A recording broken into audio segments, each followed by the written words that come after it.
জুলাই জাতীয় সনদে স্বাক্ষর করেনি জাতীয় নাগরিক পার্টি এনসিপি। রাজধানীতে শুক্রবার সনদ স্বাক্ষর অনুষ্ঠানে 25টি রাজনৈতিক দল ও জোটের নেতারা উপস্থিত থাকলেও সেখানে ছিলেন না এনসিপির কেউ। অথচ এই দলের উদ্যোগেই মূলত জুলাই জাতীয় সনদের দাবি উঠেছিল। তাদের ছাড়াই সনদ স্বাক্ষরকে প্রতারণা হিসেবে দেখছে দলটি। এই অবস্থায় সনদে নিজেদের দাবি প্রতিষ্ঠার প্রয়োজনে আবারও রাজপথে আন্দোলনে নামার কথা বললেন দলটির নেতারা। জুলাই জাতীয় সনদে বিভিন্ন দলের সই করা অনুষ্ঠান ঘিরে জুলাই যোদ্ধাদের সঙ্গে নিয়ে পুলিশের সংঘর্ষ এবং শেষ মুহূর্তের অঙ্গীকারনামায় সংশোধন সহ নানা বিষয় দেশের জাতীয় দৈনিকগুলো প্রথম পাতায় গুরুত্ব দিয়ে প্রকাশ করেছে।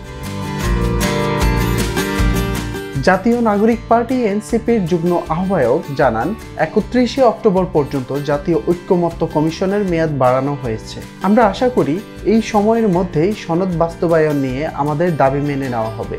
সেটা না হলে প্রয়োজনে জনগণকে সঙ্গে নিয়ে আবারও রাজপথে নামব। এনসিপির সূত্রে জানা গিয়েছে, তারা সনদের কয়েকটি ধারা নিয়ে আপত্তি জানিয়েছিলেন। বিশেষ করে নাগরিক পার্টির অধিকার ও নির্বাচনী সংস্কার বিষয়ক প্রস্তাব অন্তর্ভুক্ত না করায় দলটি স্বাক্ষর থেকে বিরত থাকে।